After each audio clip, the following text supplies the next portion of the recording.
Hey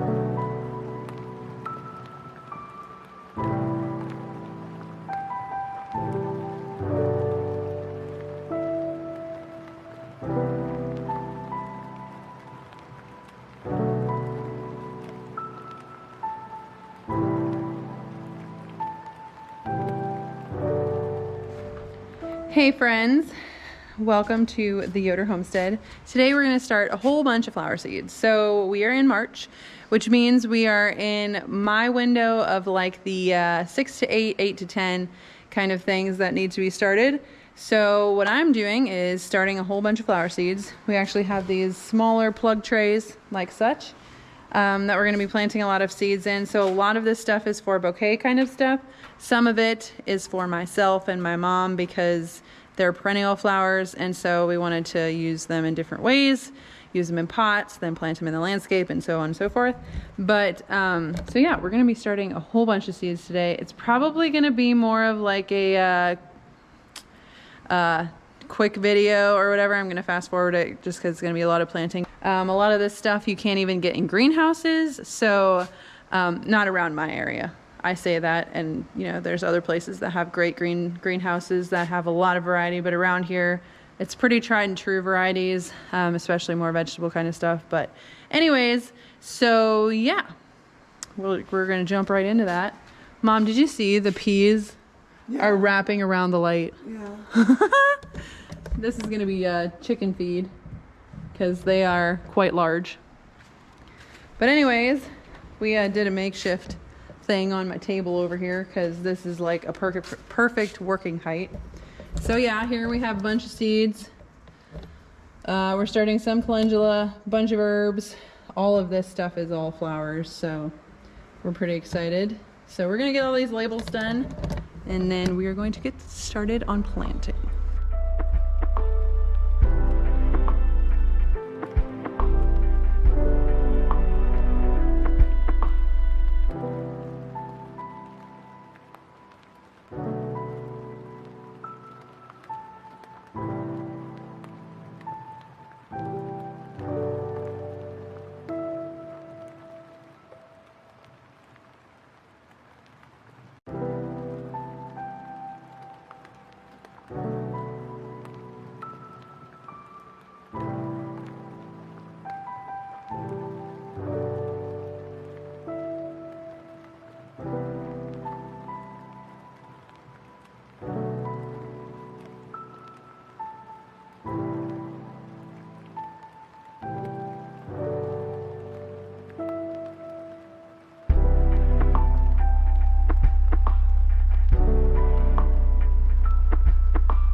Alrighty guys, I am going to end the video there because this is going to take a hot minute.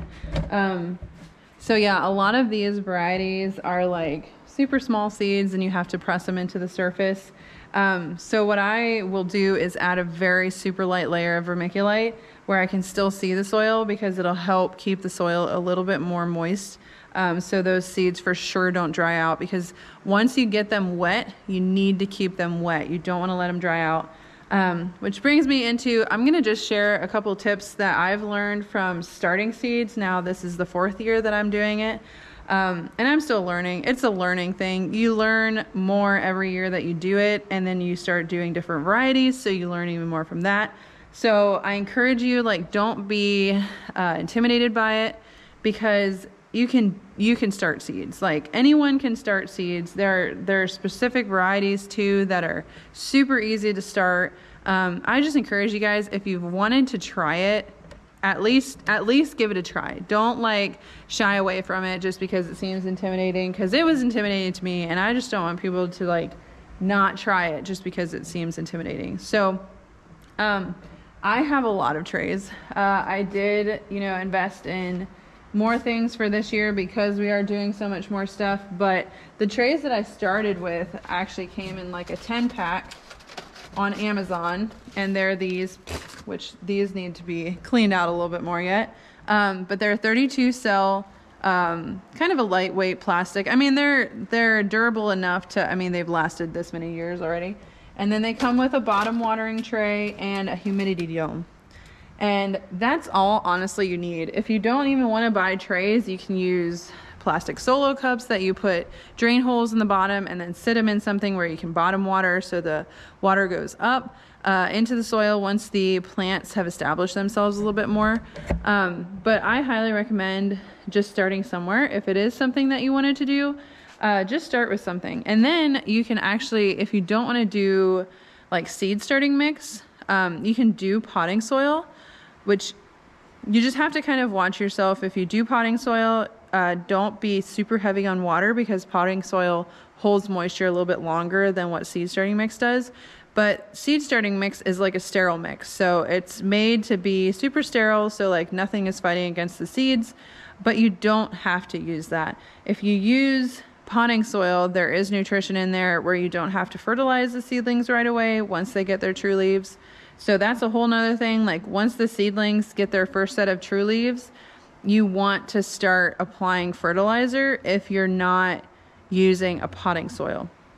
So then this is like the fertilizer that I'm using this year. It's for organic gardening. There's actually instructions on here for seedlings and transplantings. So it's 1 tablespoon per gallon of water. So it's really diluted. You do not want to over fertilize your seedlings. You know, even a lot of a good thing can harm these little tiny seedlings. So listen to the instructions. Don't overdo it. If your seedlings are showing signs of nutrients like deficiency, just add fertilizer and just keep doing what it's telling you to, and they will get enough nutrition as they grow. So like, don't freak out. Just start adding, you know, exactly what the bottle tells you. And you want to do a liquid fertilizer so that you can add it to the water. You don't want to do a solid fertilizer where you're adding it onto the soil surface. You want to do a liquid. And then another thing that I have that's super handy, you don't even need grow lights. You can use a sunny window. But I have one of these, which is a pressure misting bottle.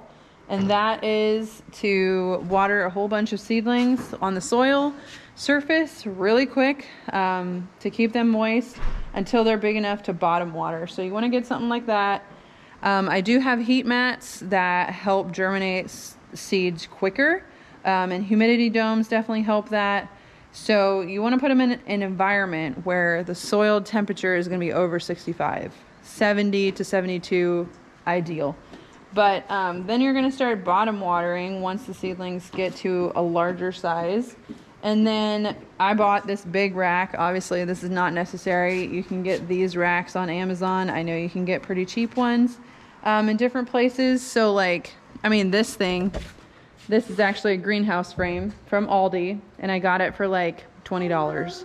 So this has 1, 2, 3, 4 shelves to put grow trays on. And those little trays that I have, you can do 2 of them in each rack. So like that's 2, 4, 6, 8 trays of 32 cells. So that's a bunch of seedlings to start with. Like if you would just start with something like this and, you know, just go with that. Like, and grow lights aren't super expensive. I didn't get any like super expensive ones. These super bright ones, I did spend a little bit more because originally I got them for microgreens, but now growing microgreens, they don't, I mean, I should try it and see like what the difference is, but they still grow. They grow beautifully. We've harvested many trays. Oh, Viviana's awake.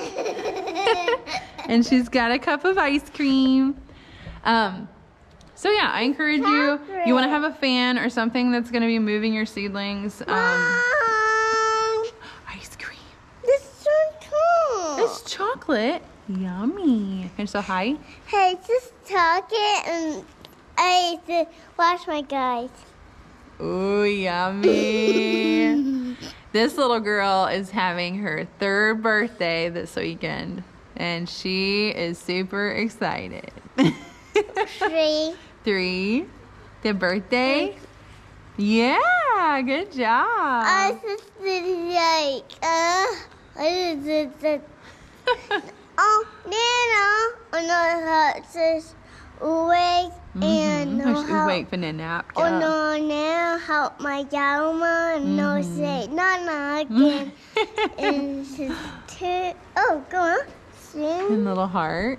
Okay, Mama said double that video for Ma, okay? This is hard. Boom, boom, boom. Oh, yeah, boom, boom. No, it's just my gray boots. Oh, there's spring boots. I know. So yeah, I encourage you guys, try seed starting, even if you're doing like 2 varieties or something like that. If you love tomatoes or you love peppers or you love something like that, it is not hard.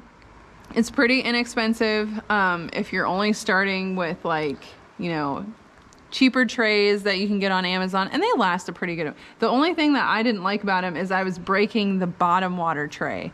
So it cracked and then I couldn't bottom water because it all leaked out, obviously. And I used Gorilla Tape to close the one. I used that Flex Seal tape to close the other one. And it worked. Like, they're fixable. Like, you can use them and abuse them. They're not gonna last as long as like these heavy duty trays that I got from Bootstrap Farmer. Which I love, and I'm slowly transitioning all of my trays over to that, but it does take time because it is an investment, but those trays are going to last for a long time. So stuff like that. So you want to have your soil, something to grow them in, and a fertilizer, and something to be able to mist the top easy. You can even use a pump spray bottle. That's fine. But these are like super inexpensive. They're like $8 or something like that. And that's it. And light. You need light and put them in a warm place, but that's all it takes to get some seeds going. So yeah, like we're coming up to zone 6. We're coming up to tomatoes and all of that fun stuff here in a couple weeks. But right now we're starting a bunch of flowers. So yeah. So if you have any questions about seed starting, let me know. I would love to help you guys. If there's a video that would make it more helpful, I will share more in detail about what I use, what I love. I try to put it in videos as I'm using it so you can kind of see the application of stuff. But yeah, if there's something that you guys want to see, let me know. I would love to make another video that's helpful on how-tos. But yeah, seed starting is wonderful. I honestly, I feel like they're not the same thing, so I can't really compare them. But I love this part just as much as, if not more, than harvesting everything. Like, this is so satisfying to see something grow out of a tiny seed. So I encourage you guys, start some seeds, put them in the garden, and just see what they do. So anyways, thank you so much for hanging out with us, and we'll see you in the next one. Bye. So bye. No, the crystal on the swim name. Bye.